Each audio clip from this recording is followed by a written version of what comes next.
We're rocking and rolling here. Number 27, DJ. Hey, can you believe it? 27 Anchor Dock parties we've had since the beginning, since the get-go. And we're all together. The regulars are all in the room, hoping to see some new people come on as soon as they get that message that we put out. And we'll see. But this is where we see what? The faces behind the voices of Anchor. And there's some faces that you just definitely want to see. There's my man, Greg Dixon in the house. Andrew Brown's in the house. We have James Ferschweiler, DJ Hey. And hey, what's going on? Hey, what's going on, everybody? Good to see everybody. So the topic of the week. Stepping out in about 45 minutes again because Michael Zeitgeist and I are going to do a podcast, but because the one we did last week was awesome. Oh, good.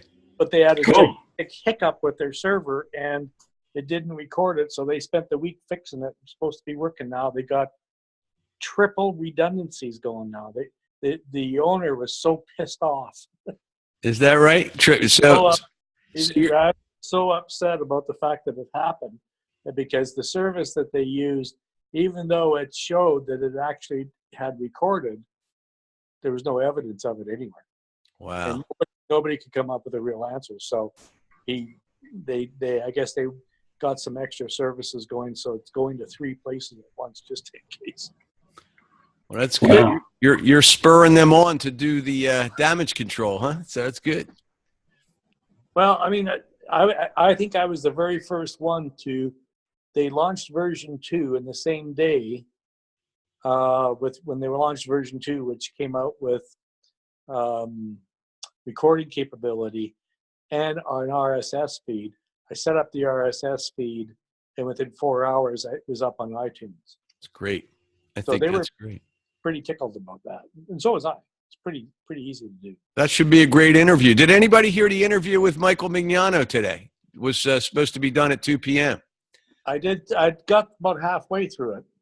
How'd it go? Was it good? Yeah, it was interesting. I think he's answering it as a founder. Mm-hmm. He's not revealing anything he doesn't want to reveal, which is, that's normal and to be expected.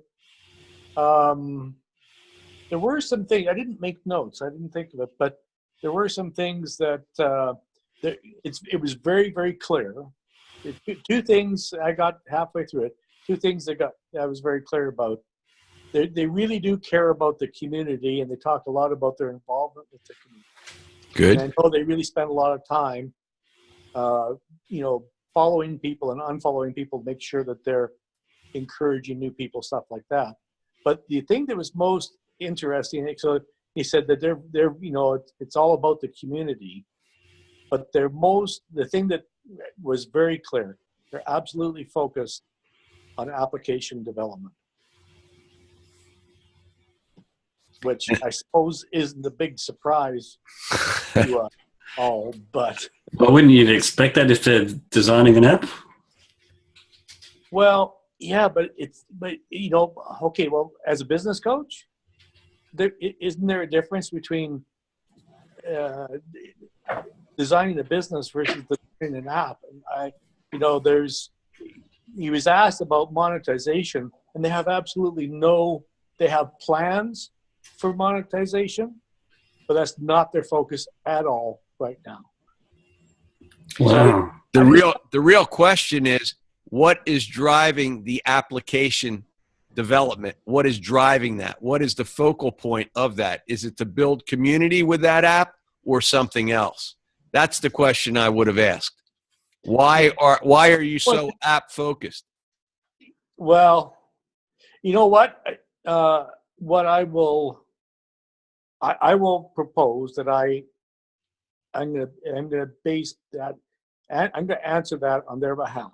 Good. Based on what he said today, I haven't heard the whole thing. Plus, 7-8 months ago, and they're very early on, one of their investors came on and said that there was 2 reasons that they invested in Anchor. One, because of the founders. Mm-hmm. That was pretty typical. 2, because of their focus on application development. Okay. Well, their funding was based upon that, so I guess they have to keep a focus on that. Well, yeah, they're held accountable to that, right? Now, the application development is built upon a premise that perhaps someone will want to acquire their aptitude behind the app that they created. So hopefully they will build something that everyone see. I look at it from a different perspective. If they're focused on building the community with the app, then the community will drive the interest in it, and the app will develop along with that interest. But if they don't stay focused on the community, it will drive. Look, you could build an app without a community. Yep. You know, they don't need to have us. So that either means they're using us as guinea pigs to drive the development of the app, okay, and they're listening to us, or they just want to beta test with us and see where it gets them, and they'll add and tweak. Either way, it should benefit us as a community, I would think. But in the long term, are they looking to be an investment target? That's what I think they may be wanting to do. They want to be acquired rather than stay independent. That's where they're going to make their money, not in monetizing the app, but in perhaps selling the app and making it something bigger. Every one of those $1.5 million that they've raised is absolutely about acquisition. Yeah. And an exit. Yes, exactly. And that will be an interesting thing. Will it be an independent play, or will it just become a part of Facebook down the road? Yeah, he actually asked them too about how many users they have and stuff. Was it more than 100,000, or substantially more than 100,000, or less than 100,000? And he didn't really. He said, "I understand that you might not want to answer," and he didn't. He just said they're very happy. The other very interesting observation to me, now that I think of it, is that he said it was more important to them the volume of content than the number of users. Yeah. Because the content is marketable. If they get good content that's valuable to them, they can show that a number of people developed and created content of all different varieties so that it becomes more marketable from that perspective. Right. Yeah. That makes sense, I guess. Yeah. So it's really, Makes sense. I thought it was kind of educational. Sorry, I keep cutting you off there. Go ahead. No, that's good. Andrew, how you doing? Good. How are you? The race went well this weekend, right? Yeah. Did you see any of it? I didn't. I must admit, I did not get to see any of it, but I knew you were. I knew you were watching it, and believe it or not, I think it was covered here. I could have watched it. That's all right.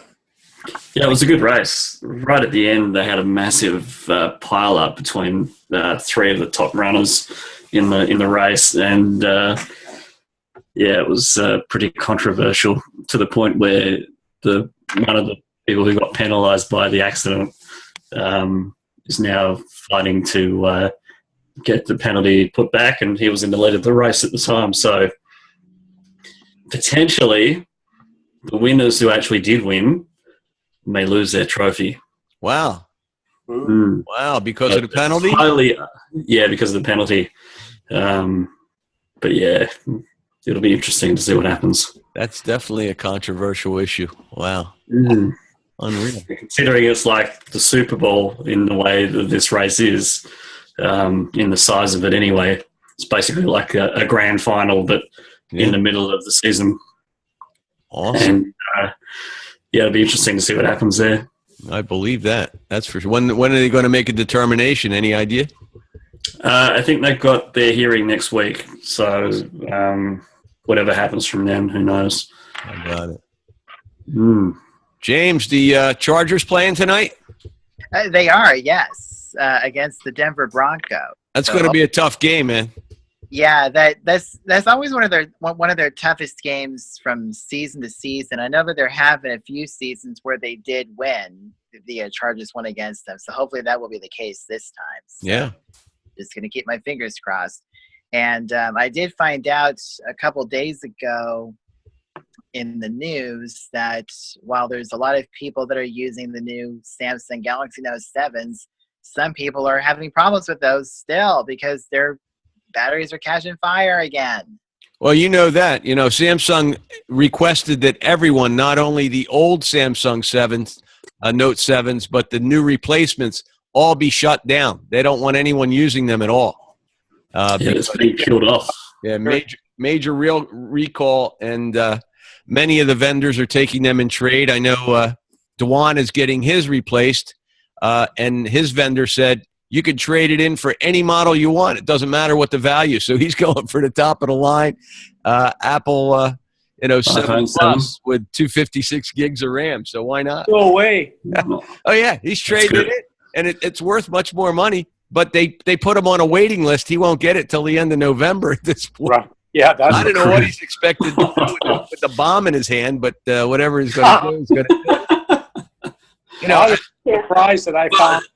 Doesn't it make you wonder what happens with the Samsung S7? Is it using the same battery? I don't think so. No, No, I think it's a different manufacturer.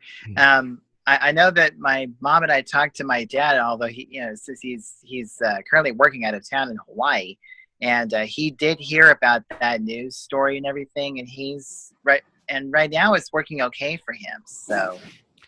He's hoping that it's one of those good phones, I guess is how we'll put it. I don't know if you see, I don't think it's the phone. The battery. I do think it's the phone, but I think it's the phone used under particular service conditions that's making it overheat and then explode. I don't think it's a particular failure in any one battery. I think any battery can do that, but I'm concerned about the engineering and design of the phone where it tends to overheat when in a certain processing cycle. So as the CPU gets used heavily, it then draws more current, heats up, and boom, it becomes a volatile piece of equipment wherever you're storing it. And it does kind of make you wonder, though, what actually causes it, because I've had a look at some YouTube clips, and you can see there's certain parts of the manufacture of the circuitry, and then you got the battery in the spot, but none of the circuitry positions where you think would be, warming up or heating up would be enough to cause the battery to catch fire. But you can see that the circuitry is still in its main spot. It's where the battery is positioned is where it's actually blowing up. Yeah. So you can see this big black mark, and then obviously a scorch mark from the battery inside.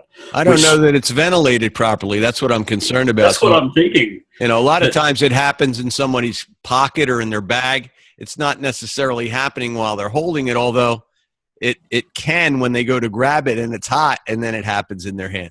But I don't. Maybe it's too water resistant proof, and there's no place for the heat to escape. Exactly. So that's right. With all the other devices like the iPhones and the older iPods and things, they still heat up, but they've got areas where they can naturally let the heat escape. That's right. Exactly. So if they don't have that, it might happen with the new watch too. The Apple, the water resistant. Hey. Did you get a new watch? No, hell no. Don't need no damn watch. But I got the iPhone 7. It's a waterproof phone. Don't be dissing waterproof phones. It's not waterproof. It's not waterproof. It's water resistant. There's a difference. Water. Yeah. Go ahead. Water resistant means you could drop it in a bowl of water and take it out and it'll be okay. Waterproof means you could take it diving with you and it'll stay. It'll be okay. It'll be okay because there's really no points of resistance. But what they do is they seal the phone internally to protect the innards, the keyboard, things like that. But to be waterproof, that's what they had to do with the phone. I mean, the big issue with the phone was the charging. Where was it? The button on the side was not recessed to the point where water couldn't get in, so they had to do something special with that. And I forget what part of it, but yeah. Well, this is the Watch 1. I got this last year. I don't see any impending reason to upgrade, but I like the watch. It allows me to check out the cash register by double tapping my button, and I go like that. It's always good. You can do that to the cashier. It works really well. So the Note 7 was waterproof? Yes.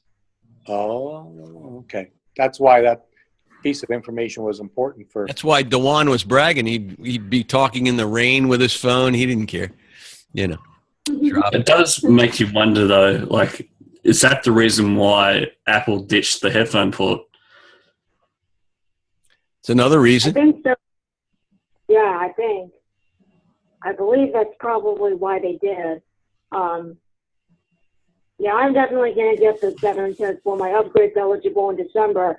But yeah, because I was actually talking with somebody on Zello the other day, and they were telling me, they're like, I don't know if the iPhone 7 is really worth it for me.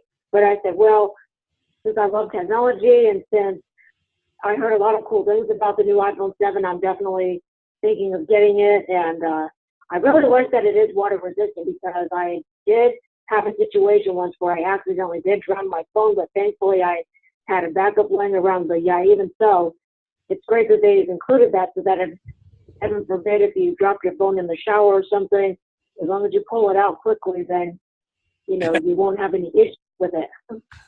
You're supposed to be showering in the shower, not talking on the phone, I think, isn't it? It's what happens when you make waves. It gets wet. What can you do? It's Oh, yeah.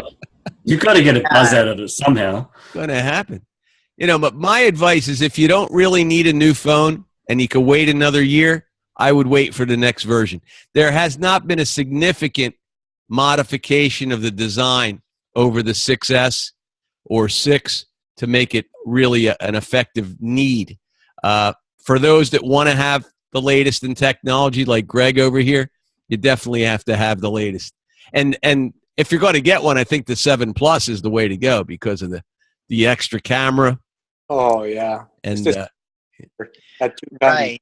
well, the clarity is Oh, sorry. spectacular. Plus, quality of the audio is unmatched. it is terrific. Of course, I'm loving James' audio and video. His is tremendous. And James, you're loving your phone, aren't you? Absolutely. And talking of the iPhone 7 Plus, my mom is expected to get that hopefully within the next week or so. She did check online and so forth to see when it was when it was going to start shipping, and yeah, I think it said that it started shipping today. So hopefully she'll get hers next I don't know, Tuesday or Wednesday. You're going to steal it from her? What do you think? No. Well, you need to just flip the SIM card. She'll never know the difference. No. DJ, hey, you're going to get when are you getting the 7 for Christmas? Well, all I can say is it'll depend on when my upgrade is eligible in December. So I know for the past couple of years it has been eligible right around the Christmas holidays. So if that's the case, then yeah, I probably will. But like I said, it depends on when in December it's eligible. Now, I will say that when I went and hung out with James last weekend, and when I checked out his iPhone 7, I was really blown away. I was like, wow, that's amazing. Now, I am still going to use my lovely Shure SC215 earphones, but, you know, I definitely have noticed the audio quality in the iPhone 7. There's a big difference. So that's one of the reasons why I'm leaning towards it, but also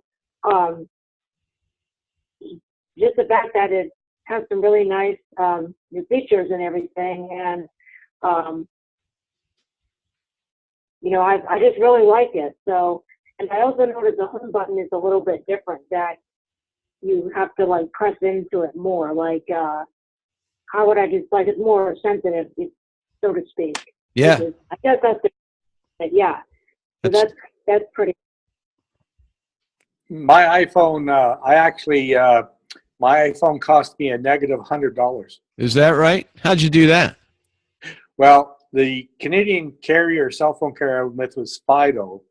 I've been with them about a decade, and they would give you loyalty dollars. Oh, okay. They added up over the years. I probably, over the years, got $1,000, $1,200 loyalty dollars.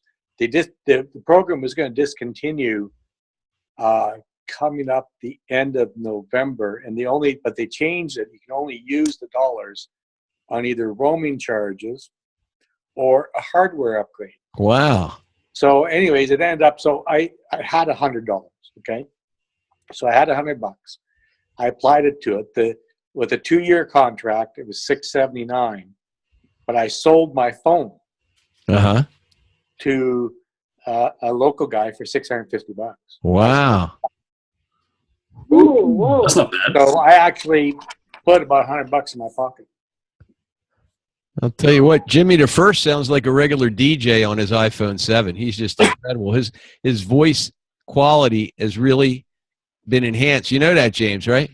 Yeah. I mean, it's awesome. When I hear your waves, they now sound like you're on a professional microphone. Yeah, they do. I noticed that also. Yeah, it's incredible. So I was recording on Zcast yesterday with it, and I put it in the dock like I have now. Mm-hmm. And I just recorded. I played some audio in the background. There's a substantial, even though they hadn't changed their back end to HD audio, there was a substantial difference in the quality. Oh, yeah. Your phone, I mean, when you play music in the background with your phone, it's awesome. It comes across much better than the music behind the waves that you do natively in the app, for sure. The balance is great, and the quality is much better. Yeah. I mean, and the phone it feels, compared to the 6 Plus, felt slightly lighter, Mm-hmm. slightly thinner. And I didn't think that they could, okay, I got to use up some of these dollars. And I knew I could sell the phone pretty quickly, so it just basically becomes a net. But I was surprised that So which phone did you end up getting? proved it. And the haptic engine without the mechanical button, I really like that. Sorry, go ahead. Which phone did you end up getting? 7 Plus, Yeah, cool. silver 7 Plus. You got a lot of money for your old phone. I can't believe somebody paid you $650 for that. That's incredible. That's Canadian. Okay, so that'd be about 500. Still, that's a great price. Well, there were people selling them for $700-800, so I knew at $650 Yeah, it would probably move quicker. So that's awesome. yeah, I've had some pretty good success with. I got my own upgrade program. Yeah, that's great. And you just knew the guy? You just sold it outright, or did you put an ad in the I put it on Kijiji. Kijiji? Is that a Canadian like? It's like Craigslist by eBay in Canada. Got it. Okay. Yeah. Interesting. Nice. Did you guys listen to my top 3 favorite songs wave? I posted that on Anchor earlier. I didn't get a chance to listen to those songs, but they look like a good assortment you had there. Yeah, Thank you. Yeah. I'm sorry? I started the list, got pulled away.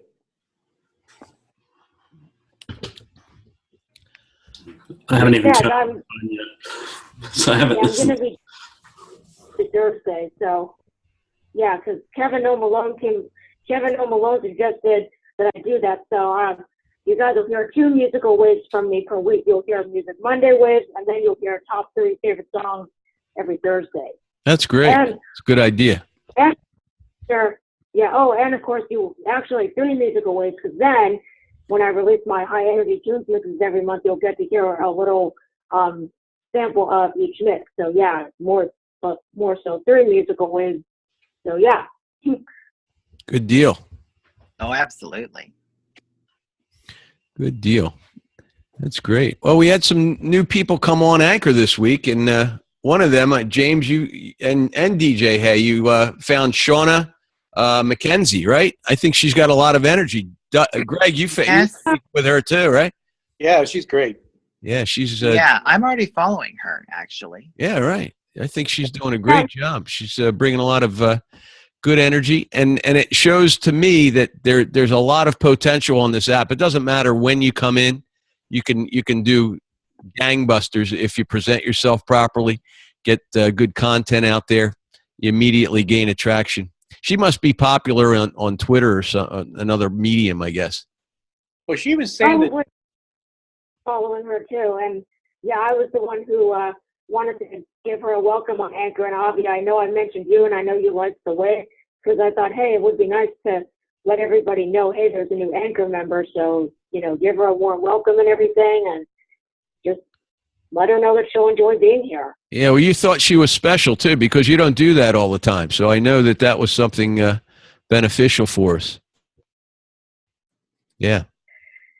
Yeah, definitely. Well, it does depend on the person who joins Anchor. You see what I'm saying? Because I'll go and listen to their profile, and Yeah. if I notice they have that nice energy in their voice that I like to hear, that they're happy, then yeah, I'll post a wave and say, hey guys, welcome so and so. But if they're the opposite, then that's when I'm like, all right, well, Yeah. if people find them, That's great. Well, she wound up in the hot list very quickly, so I knew she was going somewhere.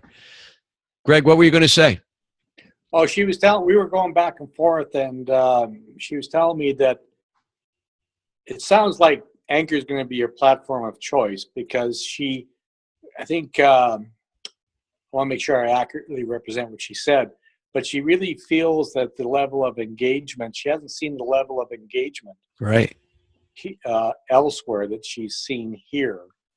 And she's a small business owner. She supports other small business owners, I believe. But it was really interesting. I think she probably spent like the whole day, like a whole long day, because you'd see her, she'd start interacting with somebody and you'd reply, she'd reply, you'd reply, she'd reply. I just went. She's addicted. Yeah, she got addicted very quickly. Yeah. That's a good thing. I also too got addicted. The minute people started replying to me, I'm like, all right, you know what? This is my new favorite app, and I've just been hooked on it ever since. And I've been on for almost 9 months. Me, James, and DJ Max, because I believe we started using Anchor when they first launched the iOS app in February. So yeah, I know that when we get to the 1 year anniversary, when all three of us have been on, that's going to be a big milestone. Oh yeah. Yes. And that shows us that there's a good formula to this. If you interact with a newbie that comes on, a new waiver, and you get her or he active from the very get-go and have followers and interaction, it's a great way to bring them into the fold. It's like a new kid in the school. If you friend them and you sit down and have lunch with them and play with them on the playground, everything's going to work out. So that I remember for being that age, yeah. you remember that, right? Oh yeah. Back in elementary school, yep. When we would have recess, and my favorite thing I loved doing was going on the swings. We're just bigger kids now. It's just you get older, but we're still kids at heart. So we still look for that. We still look for that friendship. We still look for that camaraderie. And the people that get that have a great experience. The people that feel lonely or alone, they tend to not stay real long. Yeah. Yeah, which is unfortunate, but just like the confessional song goes, people are people, so why should it be? You know what I mean? For sure. That's amazing stuff. So what topics, Amazon, Tachi talked about Amazon going into a retail environment now, possibly opening brick and mortar. I don't know how that's going to go, but it sounds interesting. Yeah, I actually heard about that this morning on the news. Yeah, isn't that crazy? Well, they went and took the divot out of retail, so now they're going to fill the divot back up. It's true. I'm just wondering how unique they'll have their operation, how automated it will be, whether they'll have robots in there instead of people. It could be very interesting. They said they're going to have probably. They'll have kiosks in there so you can order stuff that they might not have in the store, and maybe a drone will even deliver it to your house before you get home from the warehouse. Maybe. Yeah, why not? If it can support the weight of whatever you've ordered. Yeah, exactly. But I was thinking about something because I was talking to Tachi in that wave, and I was realizing that my shopping habits have changed. Yeah. And, the amount that I rely on Amazon, it surprised me how much I'm using Amazon. Because when I thought about it, it's like I buy local. I mean, like, okay, and you got to shop for clothes in person. There's just no other way for me to do that. Well, you could try them on in the store and then get your size and the model. Like, let's say you buy Levi's, right? You could try the Levi's on in the store, make sure they're the right fit, get the model number, then order them off of Amazon after you're done. Pick the color you like. That's what happened to Borders Books. Did you have Borders up in Canada? No. No. Well, We did down here. Yeah, everyone was buying books from Amazon, and Borders went bust. yeah, exactly. You had Borders in Australia? Yep. Yeah, they Yep. went. They went belly up this past couple of years, and It was cheaper. It was a lot cheaper to buy the book from Amazon and get it delivered than what it was to buy the same book in the store. Absolutely. It's about three times more the price in Borders. I used to joke about this, but you could go and they offered free Wi-Fi. So you could go into their store, you could look at the books that you wanted to buy. If they were lucky, you'd order a cup of coffee. Maybe they'd make a little profit off the coffee you bought while you were ordering it from Amazon, sitting and using their free Wi-Fi. You take your laptop, your iPad in there, and you're doing your shopping while you're getting a nice, cool, use their air conditioning, sit in a chair, sofa, whatever. Why not, huh? It just never made sense to me. I said, this model just isn't going to work. It can't. Not No, possible. that's right. That didn't It's, though. What's that? That didn't work in Canada. Which, The exchange rate and the shipping, the book would cost more. well, they really need to have warehouses. They need to have warehouses in Canada Well, and they do. not deal with that. Yeah, they have that now. Yeah. Yeah. But I mean, any brick and mortar trying to compete with a commodity is going to have a real hard time. You have to have unique product, unique services. You can't get away with that any other way. Yeah, it's tough. It's tough. But everything's changing. still a little bit like that with technology here as well. Like I bought a new phone from B&H in New York, and it was $300 cheaper to get it shipped than what it was to buy the same phone here. Isn't that incredible? Yeah. Even with the exchange? Yeah, even with the exchange rate. Wow. And I think our dollar is probably about the same level as what the Canadian dollar is against the US, about 75 cents to the dollar. Yeah, yeah. Now, do you have sales tax where you live in Australia? Yeah, but you don't have to pay it if you paid it through the US. So Yeah, but you didn't really pay tax because it was shipped out of the country. Correct. Yeah. Yeah, so you never had to hit the tax, although by law you're really supposed to pay the tax, but very few people do that. Yeah, well, it's different here. Wow. Like if we have GST, which we do, goods and services tax, Mhm. if I was selling a product here, I'd have to sell it with GST, Right. depending on how much money you're actually making from it. So if you're earning anywhere between $80,000 Australian plus, then you need to include GST. Mhm. If you don't, and you make under that, then you don't have to bother about it. Yeah, most technology, depending where it's sold, is usually charged with GST. Okay. And if you're importing from another country, then you don't have to pay it. Until they implement the internet tax, which is probably coming in the near future, who knows? Yeah, who knows? It'll be interesting to see what happens there, but yeah, I don't think so. It's tough. I got to run. You Greg, guys, thank you. Appreciate your time all. always. Have a good interview. Hopefully you'll have a backup tonight. yeah, I'll let you know. We'll find out. Awesome. Get it up on Awesome. Anchor. Thanks a lot. Terrific. Thanks. All right, see ya. So this is good information. So, DJ, what else is going on? Well, I'm very glad you asked. Working on the High Energy Tunes mix for October. I'm working on the playlist. So as soon as it's available on Mixcrate, I will definitely get it out there so that you guys can check it out. I like that So- Mixcrate, by the way. I set up an account on Mixcrate so I could listen to your stuff. And I think it's you did? it's a great platform. Right. It's very nice. Yeah, I think so too, and I really like that it is accessible so that I can upload my mixes by myself now.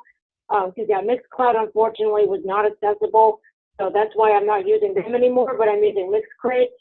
So yeah, I would definitely encourage anybody watching this, whether if you're watching it live at the moment or if you're going to watch it on YouTube, if you are into trance music, and if you want to follow me on Mixcrate, you can. Or in general, if you just want to follow some great DJs, this is definitely a great platform to be on. Yeah, they don't have the sound quality is great, and it's a nice interface as well. Yeah. Yeah, I like it too.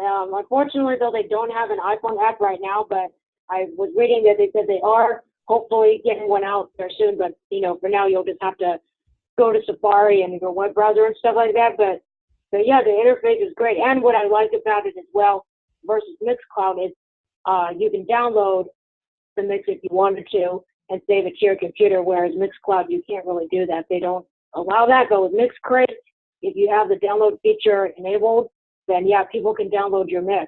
How about that? That's good. That's good. Like it. Yeah, Are you following me up there at the moment? Of course. That's the reason I went on there. You know that. Yep, and I, of course, followed you as well.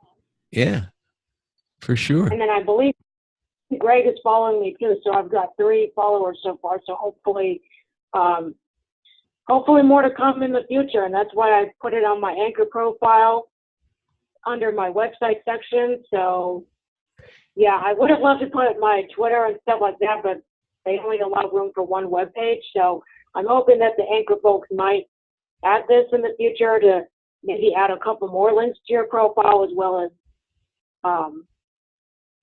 more characters to add wave caption. Because when I, for example, did my top 3 songs wave, I was going to put in not only the title of the songs in the caption, but also the artist. But unfortunately, I ran out of room, so I only could put the titles. But that's why I did a separate reply to my own wave and told everybody what the song is and who the artist is. So if they wanted to get them in iTunes, they can do that. Yeah, you know what you need to do is get a little blog set up and have all those links on your blog, and then just link to your blog. And then that way you have all the different reference pieces. That would work well for you. Have you thought about putting it up on iTunes?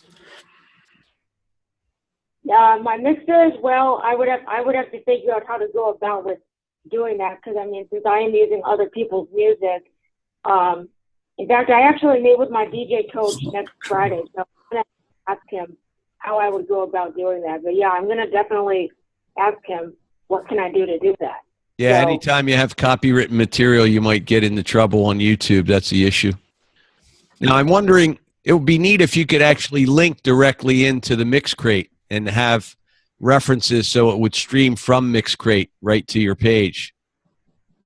That I don't know. That's another thing I'm going to ask him. And as far as the YouTube thing you were just talking about, yeah, I actually ran into that last week. I mean, thankfully, everybody's still able to watch the video here in the U.S.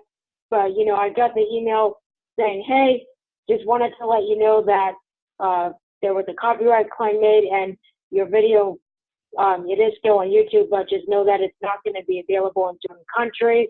So I was not very happy about that. But it is what it is. But it's like, I'm doing this for a certain reason, and I'm not doing it for a bad thing. I'm doing it because I'm a DJ and I entertain, and I was doing this because this is a live set that I did at a club. Right. Yeah. It's tough sometimes. The copyright restrictions are exactly what they are. They're restrictions to protect the original artist, and you need to get the permission of the artist to be able to do what you want to do. That's the challenge. And you're simply trying to promote your abilities so that people would hire you as a DJ, which you wind up using the same music at a DJ. That's what's interesting. You could take someone's copywritten music, take it with you on a job, get paid for the job, and use their music. They never get any royalties, but you're allowed to do that. Yet you're not allowed to play it so that people can listen to it and get public recognition for the artist anyway. It never really made sense to me. Using it.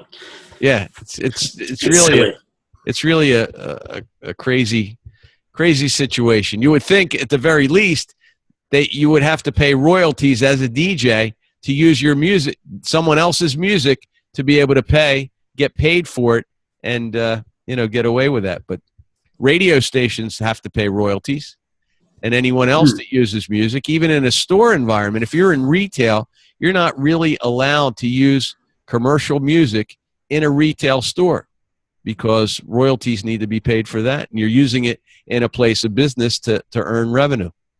Unless you put it on the radio or something like that. Yeah, well, you have to actually have to stream some type of satellite radio who is already paying those royalties for something else. But it's a strange situation, and it's one that has a really gray area in the way it's enforced too.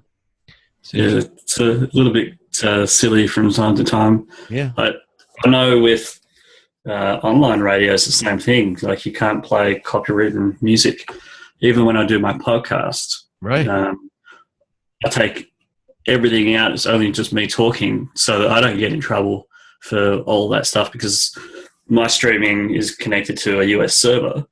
So they've got their rules and regulations and what you can do with copywritten material. Okay. So as long as you're paying licensing agreements and it's all good, but if you're not, then get yourself into some serious trouble. Yeah, you have to get open source music to be able to do your background stuff. It's the only real way to do it, and just simply get the permission of the artist for that.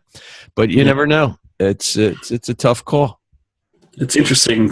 Twitter just sent me a notification about the NFL tonight, and they've got a live streaming video playing right now in the browser window that I can see on my screen. Oh yeah, you can watch the NFL now over Twitter. That's their arrangement. It's now happening. It's like broadcasting it now. Also, yeah, everybody's that's their deal. They inked a deal with the NFL for Thursday night, and they're able to stream that as well as go behind the scenes. They do some behind the scenes stuff with Periscope, and they have the rights to do that too. It's very cool. Yeah, so Chargers and the Broncos playing tonight, is that right? Hey, that's a Thursday night game, is that right? I didn't know that, James. You're actually on national TV tonight, not just local. Yeah. How about that? Did you know that, James? Yeah. You guys it's a nationally broadcast game tonight. It's not just a local game. It's the Thursday night game. Nationally, it's international. Right. Yeah, now it's international. Now it's on Twitter for sure. Yeah, it's a regular Super Bowl. Yeah. That's hopefully this season the Chargers will go. What's up, DJ? Oh, I'm sorry. See, the thing is, I never know when someone's going to talk, but I just wanted to mention I think we're going to have to end it early because James and I we've got our usual random chat with DJ Mac that we're doing on the DJ Mac Radio Zello channel in the next few minutes. Good. So yeah, but I just wanted to say that, yeah, I am definitely going to ask my DJ coach about that whole thing because, yeah, I do want to be able to have more people hear my mixes and such and to know, oh, wow, this girl was amazing. Even though she's blind, she can still do this. As far as the next DJ event that I'm going to do, I haven't heard about it yet, but I'll definitely anchor and tweet about it and such when I do get information about it. But yeah, so I'll definitely keep everybody posted. And obviously, I think this was a really fun Anchor Dog party as usual, and I will do my recap wave as always. So, awesome. Thank you, yeah, DJ. You're the greatest. You guys have a good time on the tech chat tonight.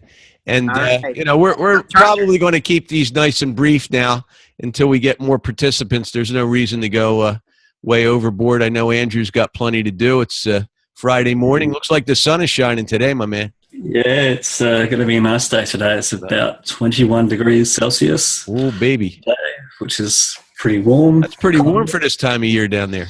Yeah. Yeah, it's not too bad. It's been, usually in springtime we get quite a lot of rain. So we've had a lot of rain so far and it's been quite wet and muddy outside. Mm-hmm. Now starting to dry up, which is good. So good. Andrew, it's probably going to be pretty chilly by the time I get to the US. Yeah, you better bring your coat. Definitely bring your coat. Kind of similar weather to what we've got now, so not too bad. I'm going to order my tickets this weekend. I want to make sure I have my tickets well in advance to get up there. It's looking awesome. good. I got all my flights all sorted, so everything's booked. Did you make reservations for where you're going to stay in New York? Yeah, it's all done. Oh, Yeah. good. You have to hit me up on a DM. Let me know where you're going to be. That way we can figure out. Maybe I can call there and see if we can get a room there and see how many. I want to put a wave out this week and ask people if they'd be interested. Uh-oh, John Craig is in the house. Look at John. John's here. Hey, John. He's just coming on. I think we're just seeing him. He looks like he's All escaping. right. Hey, John, you look like you're escaping from Alcatraz, man. Where you going, brother? He's just going. DJ, hey, I understand you got to go. You just jump out whenever you need to. And Dave, All right. thank you.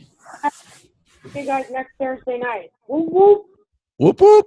Have a good one. Yeah, that's right. And go Chargers. Go Chargers, James. Go Chargers. See you, James. See you, DJ. Hey. John Craig, Hey, you John. live, brother? Keep your eye on the road, man. All right. See you guys later. All right, take it easy. Hey, All right, John, bye-bye. can you hear me yet? He's live. He's still signing in. Trying to sign in, but he's going to hit somebody before he goes live. I don't know what he's doing. John, speak up whenever you can.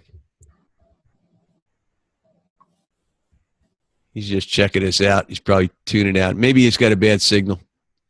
Maybe. We'll hang out and see how long he can come back. James, I'll help you out. Sing by the window and I'll help you out. Let me see what I could do for you. Remove James. Boom. There you go. EJ, hey, we'll do the same thing. Boom. All right. It's just you and me, brother. So, Cool. yeah, I was thinking if we could get a room up in New Somewhere York in a hotel. after the meetup at the offices, then we might be able to get some people that might want to come in. We'll see. I thought That might be the way to go. Yeah, Maybe we might could be. find a hotel kind of nearby the Anchor office. yeah. That might be the way to go. I think they have a Hilton Garden that's very close by. And I have to check that out, but we'll see. I'm sure there'd be like a lobby area that we could go into or a bar somewhere that's nearby. Exactly. That would be awesome. At least then, I don't know that we're going to get that many people where we actually need a reservation or a big room, but I'm gonna book the train for a return trip probably around 10 p.m. So yeah. I'll get up there around 1:45, and then we'll hang out.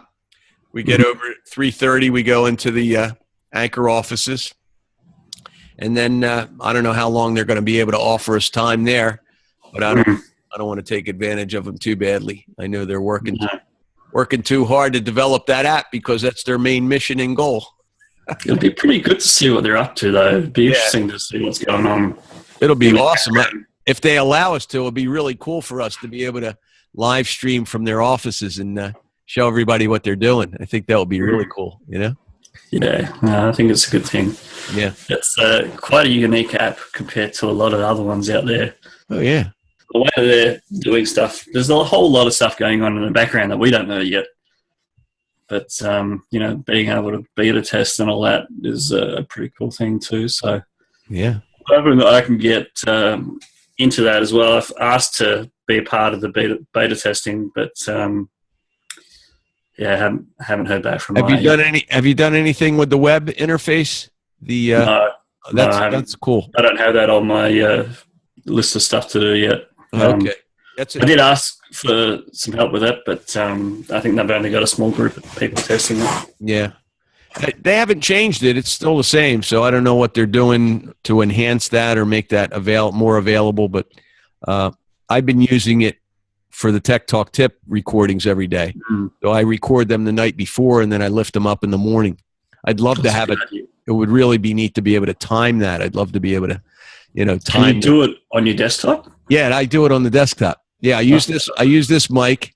I use Audacity, and I have my music in the background, and that's the way it works. John Craig is driving. It's dark.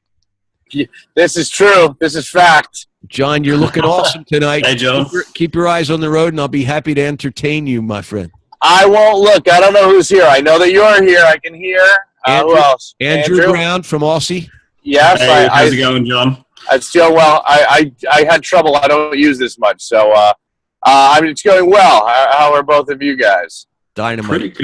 Pretty good. Dynamite. You just missed your buddy James Firschweiler. I haven't heard James. Now, granted, I have been working stupid hours, working on a TV show like 14, 15 hours a day Yeah.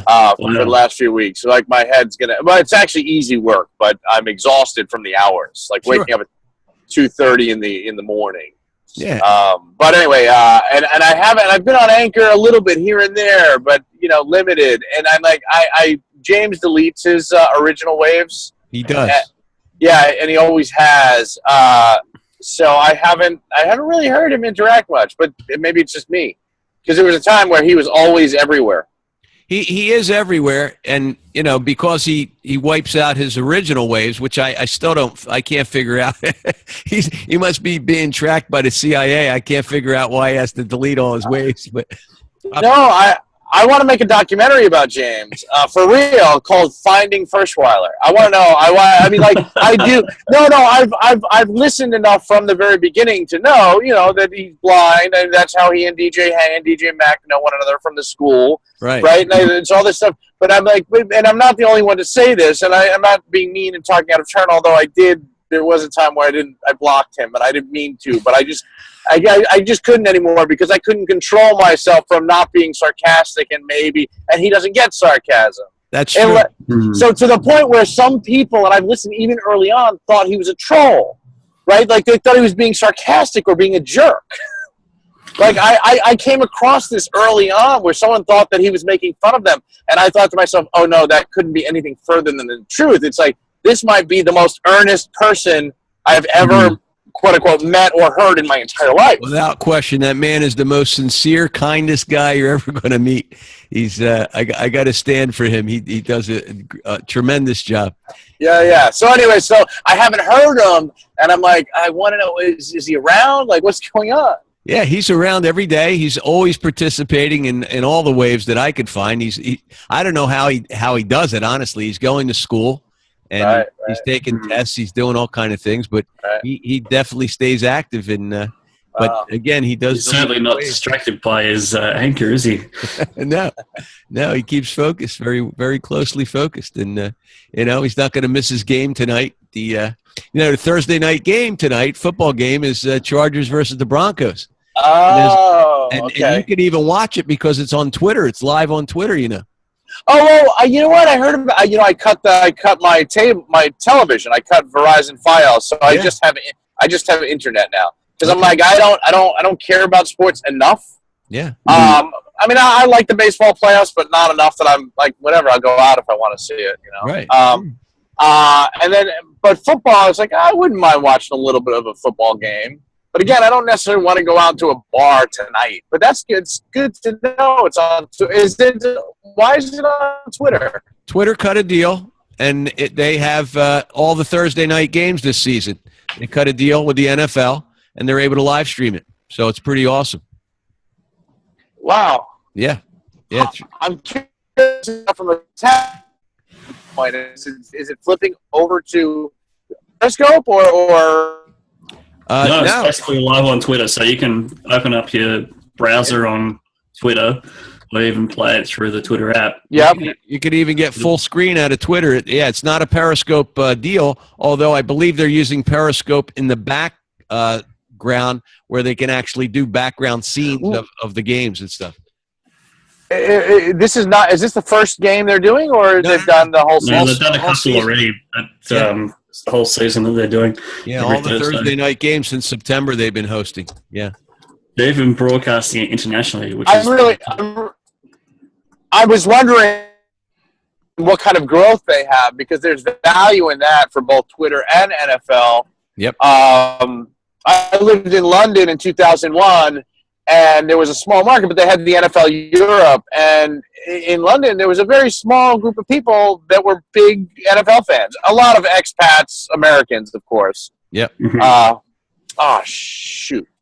Sorry, I'm stopping by my ex-wife's house to see my children, but I didn't do the right exit because in my brain I'm just mapping it to go home.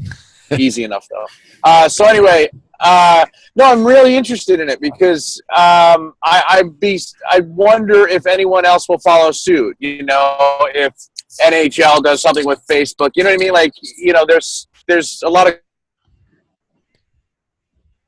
Oh, He's he's cutting dropped out. out.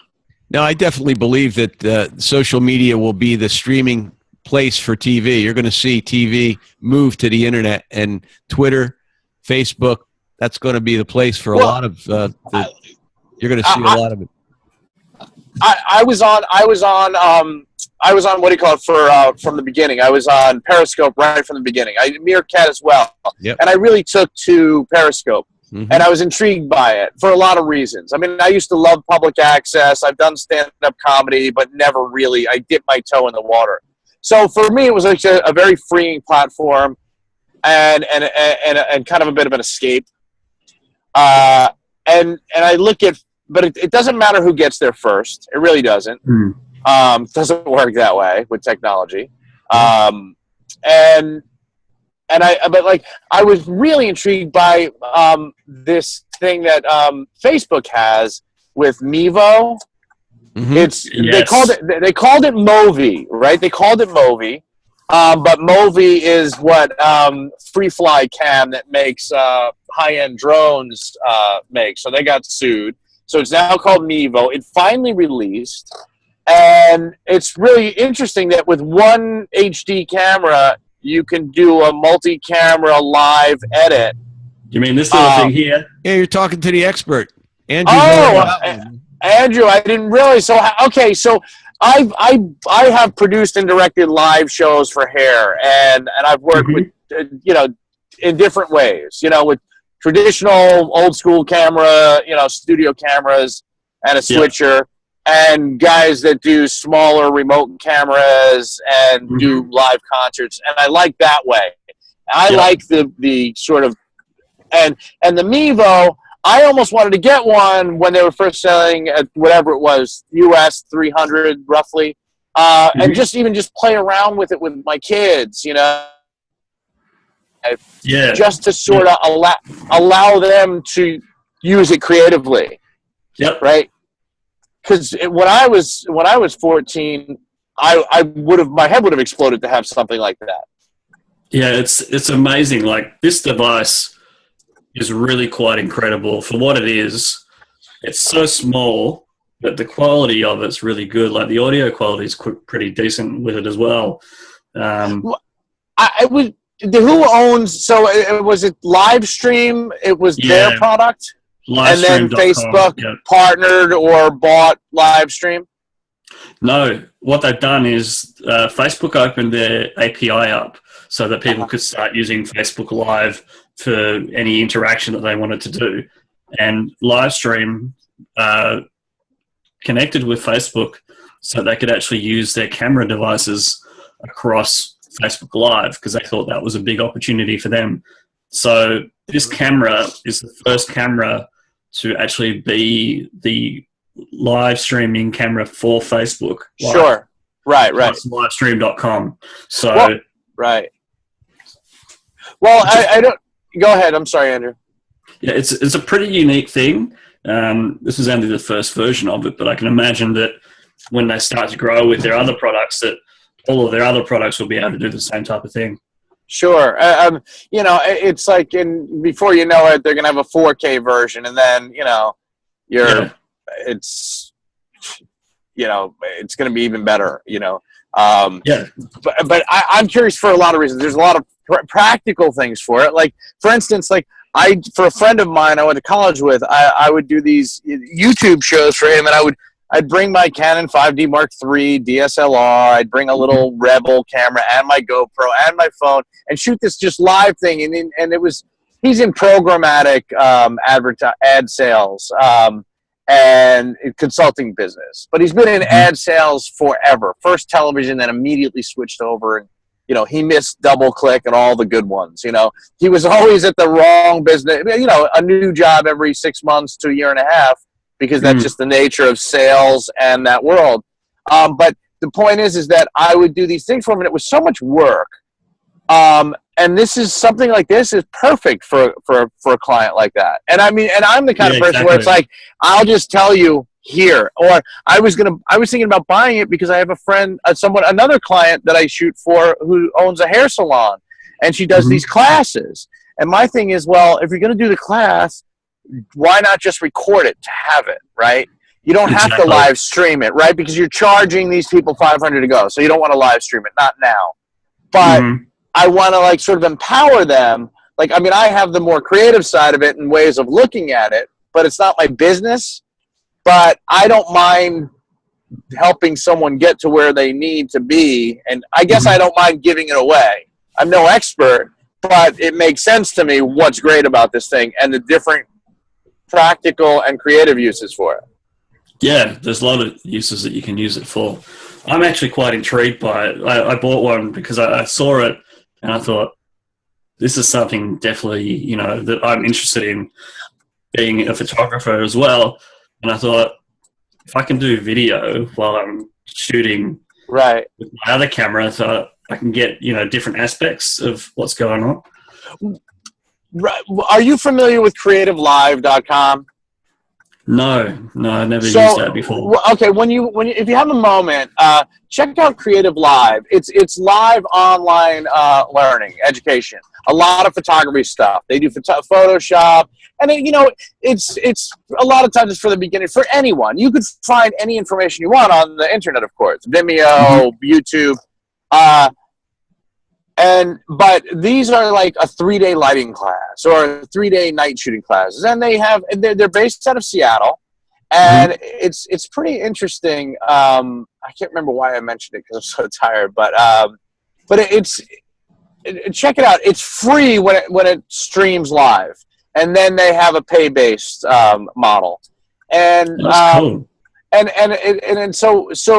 But this is something as a photographer you could do on your own. Right? Like you could figure out some subscription-based thing, especially if you can do it live, save it, you know, if you want to clean it up a little bit and put it out on your YouTube channel. It's something you can do. You know? You don't need a studio. You don't need. So is it kind of similar to like a Skillshare or a Udemy type thing in a way? I don't know too much about Skillshare, but yeah, similar. Yeah. All right. Cool. Sorry if someone just joined. It's Dan. Hey, Dan, how you doing? How's it going? Can you guys hear me? Fantastic. Fantastic. Yeah, I can hear you fine. You know everybody in the room, right? John Craig's in Well, I don't know. Hey, how are you?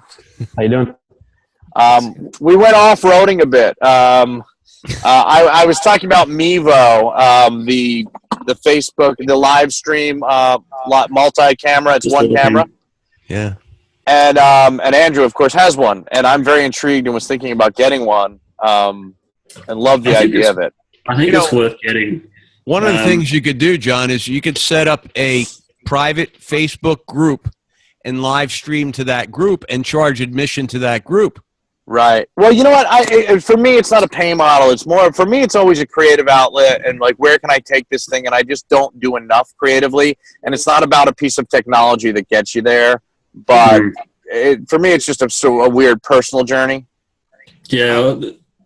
The technology around this, like I've got the Pro Pack. So I got the extra battery boost, which is what this device is here.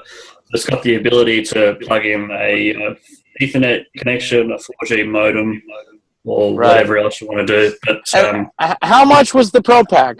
I think it was like $600 US. Okay, all right. So it's not too bad. It's not expensive, but the quality of the camera is really good too.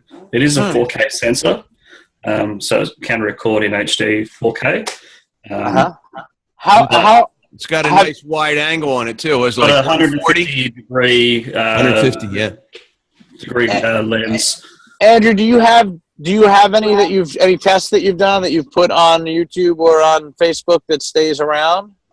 Yeah, I've got one on Facebook. I am going to do one on Motorsport when the next opportunity comes up. So I was going to say, if you could find me on Facebook, I'd love to, if you friend me, if you don't mind, John M. Craig. All right. By the way, John, November 9th, Andrew's going to be in the States. We're going to meet up at the Anchor office in the afternoon. And when is it? November? November 9th. Yeah, November. Yeah, it's a Wednesday. If I'm not working, I'll join you. Yeah, that'll be awesome because I'm going to put it out on Anchor. Anybody in the New York area that wants to join us, I think it'll be a great time. Yeah. Take the train up from Philly. It should be good. Cool. That'll be awesome. Well, Meeting you, Abby, would be easy. You're in Philly. I'm in Red Bank, New Jersey. You were you were right in the backyard the other day. You were in Norristown visiting your friends or my cousin. My cousin. Yeah, awesome. but yeah. And also, Andrew, if you're interested, check out Josh Robert Thompson. He is a comedian and voice actor. He was big on Periscope. He was on Craig Ferguson, who had the Late Show with Craig Ferguson. Mm-hmm. He was his sidekick. He did the voice of this weird skeleton character. He was a puppeteer and voice of that. And he also did he used to do Arnold Schwarzenegger on Howard Stern and a couple of other voices on the Howard Stern show. Call in. Oh, cool.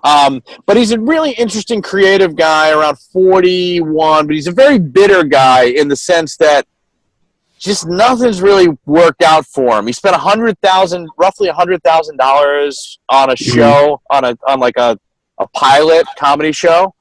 Yeah. But he's kind of done with Periscope. He's been favoring Facebook Live. He got the Mevo. I haven't seen anything creative he's done yet, but he's got a background where he started doing public access, when he was 20 years ago, when he was in his 20s. Cool. And it's like I'm always intrigued by someone taking a piece of technology because it's like it's not about the technology; it's how you use it. It's just another tool. Exactly.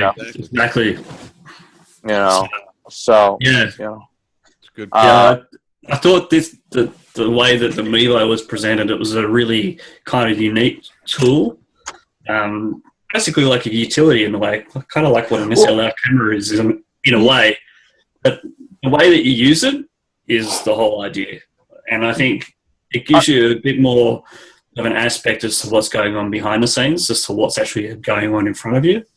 Are you controlling it with an iPad, or how are you controlling it, switching? I have an iPod Touch, Okay. 6th generation model, and that works. I can actually use it with the Livestream Studio technology as well. Mm-hmm. So you can have multiple cameras hooked up to that, and you can actually kind of, go through a sequence of remote cameras like you were talking about before with Livestream Studio. So if you have more than one, you can actually get different angles of what's going on. So I think Andrew, I think you just sold me a Mevo. I really do. I worked on this TV show as a van driver. As a helper on a set dressing truck on Monday, which was I think it was Columbus Day, and because that's a union holiday for the union that I'm paying dues for, but I'm not fully in the union. So I don't know how many hours. I think I worked like 14 hours, and I think at least 12 of those hours were at a rate of $100. It was crazy. It was a stupid because I was getting double time the whole day. He's got money to blow. He's got money to blow now. No, I don't have money to blow. That's the thing. I don't have money to blow. That money is long gone. I owe the government. I owe the thing. But in my head, it's like just the Apple Watch that I bought today. No, I could get the Mevo. That's going to be worth it. You already spent it 6 times. Oh, yeah. My rollerblades and Sony PlayStation 1 that I paid on my credit card, $250 each. That probably cost me about $8,000 in interest. yeah. So, and the only thing about the Mevo that bothered me was that as a company, they did a terrible job promoting it. They had one video that I could find, and it was a terrible cooking show. Why they didn't get that in the hands of more creative people is beyond me. I understand they wanted to just make it for the regular person. They could have gone up. They could have approached it so much differently from a marketing perspective. Oh, totally agree. But there's a really good video of how they use it on one of the stages that they did a big show on. I think they spent about 10 minutes on the video showing you all the aspects of the camera and what it does. Right. It's a great idea. I put a schematic together. I had a client that wants to be able to get a seminar broadcast live stream for the people that can't attend in different cities. So the schematic I used has the Mevo camera up front near the stage so that you can watch all the participants in a wide angle. And then that would be controlled by someone in the room that was also doing other video work. And they'll be able to interview and interact with the audience that's remote. They're going to actually Skype in or type in comments, Right. whatever. Yeah, it works And well. I shot something for someone last Saturday. I shot something in Asbury Park. It was a 5K race, the race against hunger.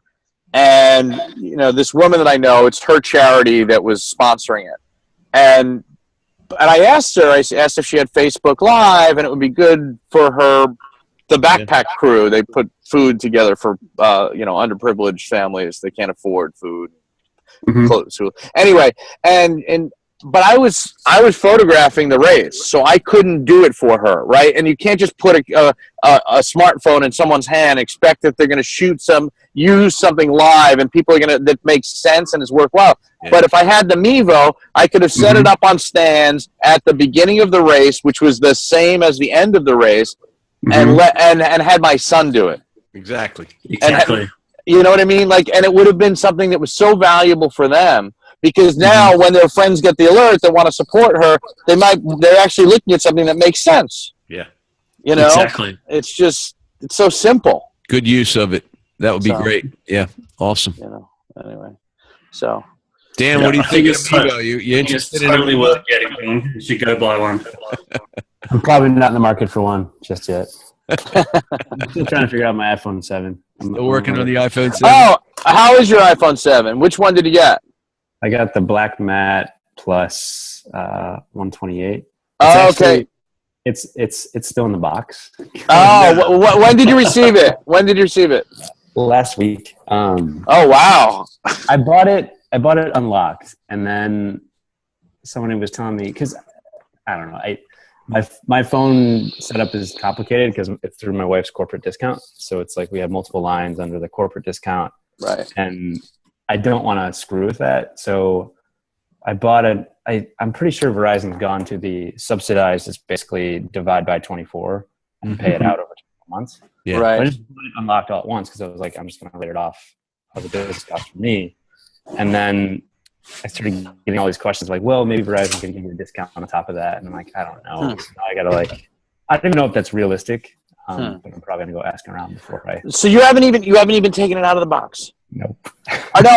Do you have any interest in photography? Are you a photographer? Do you do anything? No. Yeah. I mean, totally casual. I mean, I'm no judgment at all. I mean, do you think you have a decent eye? That's all I care about. I don't care what you use to take a photograph. I hate when people walk up to me and they see me shooting. And they're like, "Oh, you're the photographer." I'm just a cat. So am I. To me, that's one of the reasons I upgraded to the iPhone 7 Plus. Now I'm on a 6. Mine doesn't show up until November. While it may not be the best smartphone camera that ever comes out, it replaces a point and shoot for sure for me. It already has. I use my Canon 5D Mark III. I do use an SLR. It doesn't matter, and with a decent lens. But I don't like to bring it everywhere. I brought it to work with me the last 2 days. I've taken a couple of decent shots, but it's work. It feels like work. Yeah. So we had a Rebel XT, and then we bought us what is it? It's the mid one. 70D. The 70D is the most recent mid one, and then the 6D is like the 5D Mark III. You know what? It's hard to keep up with Canon and Nikon and what they're doing, and even they don't know sometimes where they're going. Nikon just came out with an action sports camera. There's a awesome camera shop down in Palo Alto in the Bay Area, and they've been there forever. They closed their doors because their business is totally gone. It's hard. There are very few of them left. I mean, there's one in San Francisco, Glazers. No, maybe they're in Seattle. There's one in Seattle. There's one in Austin, Precision Camera, but they're a dime a dozen. Yeah, Calumet's in San Francisco, but I think they're a chain. They are. They're chained now. Yeah, they're very pricey. They're very different. I just go to B&H and Adorama, and they're very competitive, and they undercut everyone else.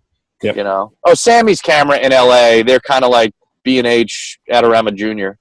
For a while, we get the B&H catalog. It's massive. It's ridiculous. It's so stupid. Audiovisual porn, just like all of it. Well, and it's funny because B&H doesn't rent equipment, but Adorama does, and because of the Jewish holidays, I think if I rented today, I could have rented for 13 days at a 2-day rate. Wow. And I really wanted to rent the new 5D Mark IV, some lights, and I wanted to I didn't even have a plan of what I was going to shoot, but I'm like, I want to play. You know? I want to play with toys. Yeah. You know, I'm curious to test out the camera because the whole depth is supposed to be really good, right? Yeah, with Yep. the dual camera. Yeah, I want to experiment with it. Yeah, and to the point that even with the video, I want to experiment with the 4K.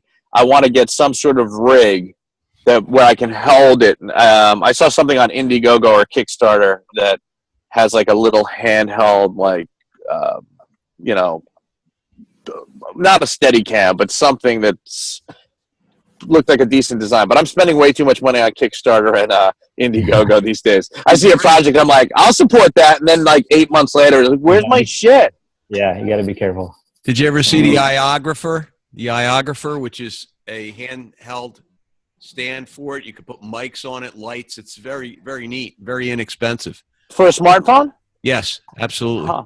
Yeah, and it even has. You know, I've looked at different ones from the beginning. Like, I mean, ever since the first iPhone, I would go in the App Store and I would find like photo apps, and I've looked at all of them. Free ones, I paid for some, you know, photo editing, processing apps. But the rigs and the stuff, it's like it was a little bit harder to figure out which is the one that's going to feel right, you know? Yep. And now there's a glut of them on the market. A lot of the guys on Periscope use products like Iographer, and then of course, you know, the Archon mounts, those types of things. They all work real well. Yeah, that's good. Oh, Dan, did you have an iPhone 6 Plus? That's what I have right now. Yeah. Because I have a 6, and it felt big the first time I held it, and then it didn't. It felt very comfortable. But I'm wondering from the 6 up to the 6 Plus, or from the 6 to the 7 Plus, if it's just going to be so cumbersome for me, or if I'm just going to be like, no, I like the screen real estate. I like the. It's not that bad. I know it's going to feel big holding it, but I know I'll appreciate the real estate because there's definitely stuff on there that if I just had an extra inch, that I could go landscape and be able to like a spreadsheet or see multiple columns. That functionality is on the fly or like. Oh yeah, I don't use any of the whatever they call it now, iWork programs on there. It's like for work, even though I can access them on iCloud, it's like it's too much if I'm looking at a spreadsheet on my 6, and it's just I can't. My brain doesn't function in that space. Yeah. You know, I have a 27-inch iMac and an additional like 23-inch secondary monitor. Like what I used to have. Yeah, my full-time job, I had a 30-inch like Apple Cinema display. It was like I can't work here. When I need to go bigger, I go with the mini. You know, it gives you the real estate you want. And then if you need real big, you go to the Pro. You know, now you have a 12.9-inch screen. But yeah. I know a good friend of mine is at Google, and he was telling me last. Granted, he's like in a position where he can do this. He's moved basically everything to either a mini or his phone. Yeah. In terms of like conversations, note taking. He's not an engineer, but he's like kind of in the strategy / product management. I would love to be able to do that. I would love it, especially for photos. Like if I don't have to open up my laptop or go on the computer, and I could just go, even if my DSLR, and I can just get the MiFi because I don't have the built-in Wi-Fi, and send it to my phone, and then quickly do something on my phone. There'll be so many more photos that don't get stuck on some hard drive many years from now. Yeah. Right? Like it just like not forcing them out into Instagram or Facebook right away, but actually feeling like, all right, I actually took the time to think about this photo after shooting and do something with it, you know. Lots of photos on hard drives. Yeah, I've got to. That's my next project. Have you guys? I was in downtown Manhattan. I went into the Moleskine store, and they've got a great product, especially if you like to write. It's a pen with a camera built in, and they have an app, and it records everything you write. It's about, I don't know if it was $199 or $299. I forget. They have like 4 different products, one that works with Evernote. This one is a standalone app, and it records. The replacement booklets. I don't know how many pages are about $30 a piece. But the original thing with the pen, and it records everything you're writing. And it actually has an option, like if you're in a meeting, people who doodle, supposedly they remember things better. Mm-hmm. They actually pay attention. But you can play back in the app exactly what you wrote on the page first. So if you're taking notes and you're one of these people that is all over the place and it's hard to follow your own notes, if you're recording the meeting and you look and it kind of comes together, like audio, like you can remember where you were and what you were thinking when you heard something. It's kind of interesting. I mean, I don't know how long it'll be around, but it's great for people who actually like to put a pen to paper. Mm-hmm. So it's quite different, isn't it? So there's been a couple apps like that around, with that capability. But, right. I mean, have you? Do you know if the 7 Plus will allow the Apple Pencil, whatever the hell it's called? No, I don't think so. You don't think they're gonna? No. They think they're marketing it. That's really for the iPad Pro. It's a different screen. It's a different interface. The iPad Pro is designed for that. Yeah, the pencil doesn't work with anything but the Pro. Well, yeah, I know. I thought I saw a rumor that they might. Maybe down the road. Down the road, yeah. In the 8, you might see it. I would think that they could easily put that in, but they have to differentiate those things to sell them. Otherwise, no, I know. The camera companies do the exact same thing. Yeah, I get it. That's the challenge. All right. Well, I'm gonna get going. I gotta say hello to my kids because I haven't seen them much. Well, it's a pleasure that you joined us tonight, John. Thank you. Yeah, thanks for indulging me, and Andrew, thanks. I do want to see the video of the stuff that you've done with it. Yeah, I'll try and find you on Facebook and see what. Cool. Do you know what your username is on Facebook? Is it just? It's just my name with my middle initial, so it's John, middle initial M, Craig. All right, and cool. And I'm the douchey guy holding the cat, wearing the ladies' sunglasses. There's only one of him. All right, I'll try to find you. That's memorable. Dan, nice meeting you. Have a good night, man. Have a good night. All right, good luck getting that iPhone 7 Plus up and working, man. Yeah, it's just a matter of mental exercises. Take it easy. Bye-bye. Bye, guys. Thanks, Abby. All right, man. Thanks, John. Gonna have a hard time. There you go. So Dan, what's going on, man? What you been busy doing besides your iPhone? Busy biz dev, head down, doing a lot of networking and meetings and client stuff. Good, pretty good. I've gotten more active on Anchor. I feel good about that. I kind of jumped back in a little bit more, so that feels good. It feels more natural. Yeah, the community's really jiving now. People are really getting along. Don't see. Have you seen many people come across from Android? Yeah, a lot of people came in from Android, but that's good. Not all of the people announced that they are, so you don't really know. But there was a big influx of people. Yeah, there was a surge of. There was a day where I just said, "Oh, okay, I'm going to welcome like 30 people and say hey." And did that. It's a good idea. It's a good idea. Good way of meeting new people. And then I caught Henrik's interview of Michael that he did. I don't know if he did today. Yeah, we talked a little bit about that earlier in the session. But what were did you listen to it? Yeah. What did you think? I didn't get a chance to listen to it. Greg Dixon gave us some feedback early on, but what did you think? So where can I find this interview? Because I want to hear it. You know what? Is it on Look under the hot section. You'll see it there. Okay, that's all right. Yeah. I thought it was fine. I mean, it was a basic interview. I've had in the back of my head that ideally they should try and do some AMAs with kind of influencers or celebrities or people who would be of interest to the folks on Anchor. Yeah. And do it more like the Reddit style, which is you set the person up, a bunch of people ask questions as responses, and then we upvote the one that they're actually going to answer. And then after a period of time, then they answer the ones with 40 likes or 10 likes, and you get the boost of attention before it even goes. Yeah. And then they can spend as much time answering and talking as they want. I think that'd be cool. The challenge is they handpick what they want to answer. They won't answer the questions we really want answered.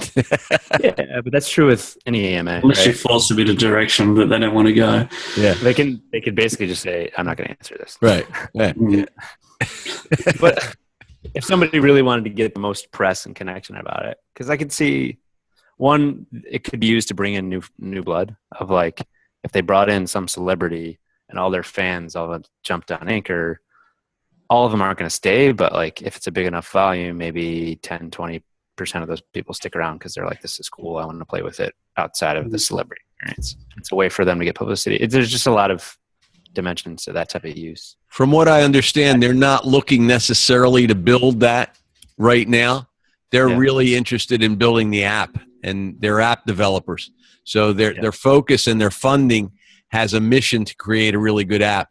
And as far as building, they like the community, they want to support it, but that's not their main focus right now. So once they have the app built out, perhaps they'll take an AMA style focus and get out there and recruit and bring a lot more people in. But from what I see, they're not actively doing that. They have no interest in it. Even with the community people that they've brought in, their mission was really designed to build community, but they're not that active really doing that.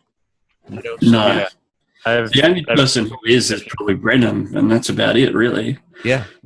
Natalie's doing it a little bit, but not too much. Right. So They used to have a podcast that they used to do every couple of weeks, and that's kind of gone in the bin. yeah. So they're probably due real soon for another release. I think an update that will probably be knock our socks off, I think. And they normally do those on Friday. Maybe tomorrow we should have something to look forward to. I'm not sure. But, it's been several weeks since they got something out, and they normally do it more frequently. Every couple of weeks we've been seeing an update, especially on the iOS side. So should be interesting. I think that may happen, but we'll see. And I've actually gotten some interesting exposure by purposely planting. I basically responded to a Twitter feed string conversation with Anchor and then embedded the verbal response Yeah. feed. And I feel like it's way more powerful because you have a bunch of people who are just shooting back and forth at 140 characters, and you can talk for 2 minutes. That's right. A lot more. And then Like the atomic bomb on Twitter for sure. Yeah, I'm surprised it's fun. more people aren't using it. I really am, because you could get so much content, especially if you're a content producer. That's a great place to put it. I think you just have to be like, for me, maybe I'm doing it wrong, but I don't necessarily just want to create something on Anchor and then blast it to Twitter. Mm-hmm. I want to jump into a conversation that's happening on another platform and add that mode of conversation. That way it stands out. So just like with visual on Twitter or in that matter, anything like if you send in a video on Twitter, like it stands out, people watch it. But sometimes if you do that, then you have a disconnect on Anchor because it's not really designed as a contribution to the Anchor community. It's more as a response to the Twitter conversation you're having. So people hear it and they say, that doesn't sound like he's talking to me. Yeah. But that's my whole world anyway. Everyone's like, what is Dan talking about? All right, guys, we're going to have to jump. I think we're going to close this off too. It's 8:30. Yeah. And hey, glad I caught you guys. It was great. Yeah, good to see you. It's been a while. And You too. we'll catch up on Anchor. Okay. All right. Catch you later. Okay, guys. Have a great weekend. Enjoy. Take care, everybody. Bye. Another Anchor Doc party in the history books, 27. Take care, guys.